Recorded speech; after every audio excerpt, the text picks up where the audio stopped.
What's going on, peeps? Back here at it, Mike's RC Corner, working on the SCX24. Do a little update video for you guys. I got some new rims and tires for it from Injora. There'll be a link in the notes. Thanks for tuning into this video as always, and I hope you find it helpful. Hope everyone's doing well. We got the old wheels and tires here from the stock, and as far as it goes, these are roughly the same. They're just the new ones from Injora are a little bit bigger, and these are the Beadlock. Let me zoom in on a wheel for you so you can see. These are tiny screws. I believe there's 15 that you have to do. These are Beadlock, and you get it shipped to you like this. They have two small little screws in and two in the back, and you want to screw those in. You got the world's tiniest screws. You're going to need a little box like that or some container to contain them all, because they're just in a little Ziploc bag and you need to access them. You're going to need some small tools. You're going to need a 1mm hex bit, so I got a precision tool for that. My lowest one here goes to 1.5. I also suggest when you do this job, and I'm going to demonstrate how it's done, is that you use either a pit mat or something, or a rag. I got like this cloth for cleaning a monitor. It's nice and soft, because these things fall off easily off your bit, especially the small ones. And even if you have a magnetic driver head, it still falls off very easily, and you'll be on your hands and knees in no time looking for the world's tiniest screws on your floor, especially if it's a hard floor or tile. They bounce and gone. And just there you go. You can learn from me, because I did it once and I was like, I need this. I even was working in from elbow deep off the table, so you put your elbow down, have your hands over here, it still found a way to dribble off, bounce off your leg, off your knee, and away it's gone. So anyways, I'm just going to give you a quick demo of what's going on here and how to do this, because you do not get any instructions. But basically, you're going to get shipped to you like this with a tire. Now it's up to you. They come with foams. I'm leaving the foams in. If you look at the stock ones, they do not have foams, so it's your preference. A lot firmer with the foams. I'm going to leave the foams in. The foams are in on this. I got one more to go. I got the front one in on this side. So basically what you're going to do is you're going to get this shipped to you. There'll be 4 like this, obviously, and you have your 2 big screws in the back and 2 on the front, and you want to undo these. So quickly pop these off. Alright, and you're going to end up with this ring. And now you have, it all comes apart.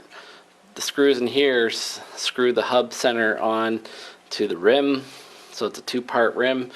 And then you have this centerpiece. Now what you want to do is you want to slide your tire on. Now there's printing on both sides, so it does not matter what side you do it. And you want to slide your tire onto the rim like this until you kind of get it on most of the way.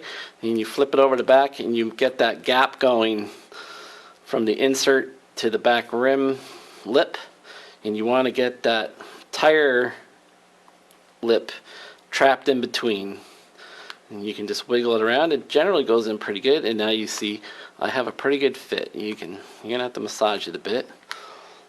And overall, each tire is going to take you probably about 15 minutes to do, 10 to 15 minutes, because there's just tons of screwing to go on, screwing down these little screws. So basically, yeah, you want to get your tire like this, and you're going to get your tire looking like that. So good on this side, and you're good on this side, and now you have your rim that's left over. And you want to place it, and you'll see that it has a flat side, and then it has a side with a flange like up, lip up, and you want to place that right on top inside that tire center, and then you start wanting to maneuver it so you can look down and see the holes line up. So you're going to get those holes lining up like so, and start getting your 2 little screws that started with it. And you wanna, and they fall off so easily. You even might want to do it like this for the first one. Just put a screw in the hole.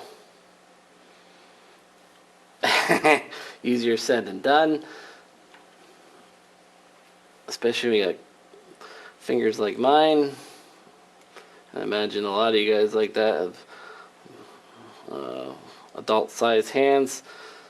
Anyways, we got a screw in there. We're going to line it up, match it up to a hole, and we start screwing it down. I screw it down about 3/4 tight on the very first one, because you want to have the ability to swing this thing around a bit in order to line up the other holes. And once you get kind of 2 in, I kind of go 3 o'clock and 9 o'clock, find another one.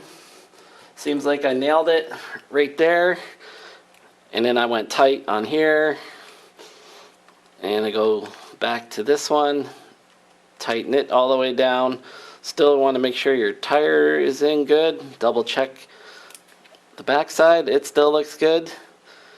And I am going to, now I do it pretty nice and tight. You don't have to go super crazy and strip the screws, because there's just so many of them. There'll be enough pressure there to keep that tire on. So I'll leave it here, guys. I'm going to put the other 13 screws on this side. We'll put the other 4 screws, the bigger screws, on the back side, and I'll show you when it comes to mounting it on the rim. Okay, so we're back now, and after sitting down and putting a little elbow grease, get this tire together. As you can see, there's the 6 screws on that side and the 15 there. Now, or if you remember my previous video, I said I got the wheel weights. These do come with the plastic hexes with the cross pin that goes through. I'm using the Injora wheel weights here, and I'll link those in the notes too. And that just gives a lower center of gravity. You can see it fits them perfectly in there. You drop the wheel on, of course, spin it around, and get that wheel nut on. You'll get about 3 good full 360 revolutions on it, and tighten it up. It'll be all great, good, ready to go. And soon I'll be doing a video, show you how this runs. We got the 43mm shocks put on from Injora, the red anodized. We got the wheel weights, and now the tires. They're much heavier. Hopefully it improves the performance. The shocks were not originally scheduled to go on this. They were supposed to go on the 118 Patreon, but they did not fit on. They were the correct size, but there's just a different mechanism, so I had to use different shocks for that vehicle, and I had these left over then, so I thought I'd upgrade the SCX24. It gives it a much higher stance, as you can see.